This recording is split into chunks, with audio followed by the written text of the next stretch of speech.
नहीं। अच्छा, राम सीता जैसी जोड़ी लग रही है कि नहीं? भाई ब्याह में तो हमको बुलाए नहीं थे तो हम कुछ गा नहीं पाए।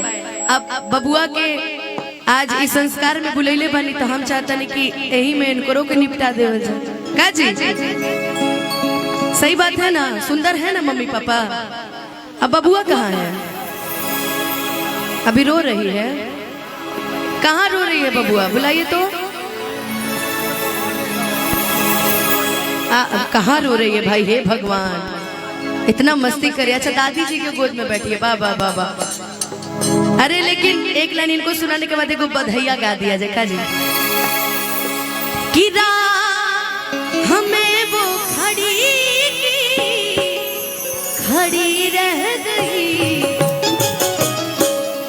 कि राम देखे सिया राम को, राम देखे सिया राम को।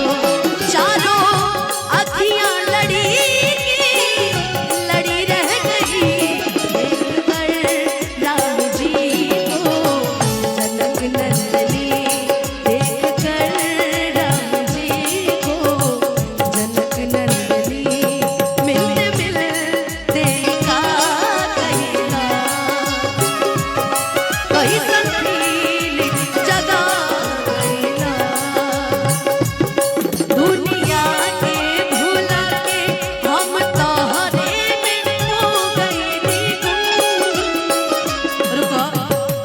रुको, पैसा से काम न चले। एक लाइन। अच्छा, ये आपके भाई है क्या? वो ब्लैक ब्लैक शकल मिल रही है थोड़ी थोड़ी, बबुआ के चाचा।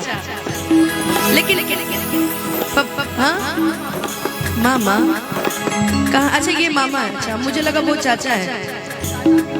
चाचा जी कहाँ है भाई बबुआ के? वाह।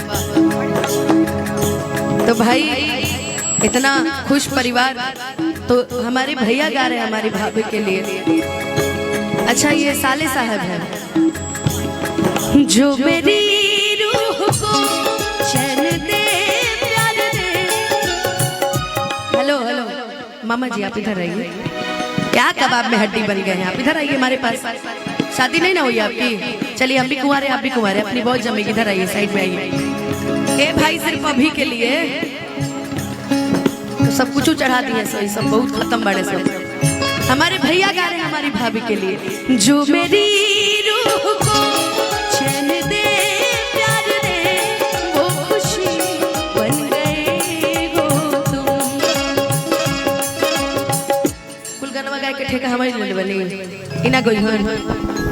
एगो लाइन भैया से बुलवा देते हैं कि जिंदगी बन गई हो तुम। आज इनकी मनोकामना पूरी हो जाए। जिंदगी बन गई हो तो। मैं नहीं बनी हूँ भाई, इनको बोलना है। कहते हैं ना कि जो सोवत है सो खोवत है, जो सोवत है सो खोवत है, जो जागत है सो मोबाइल चलावत है। देखो इनको, ना गोरों से ना कालों से दुनिया परेशान है, तो सिर्फ इन मोबाइल वालों से। अरे आमने सामने आ जाइए थोड़ा सा।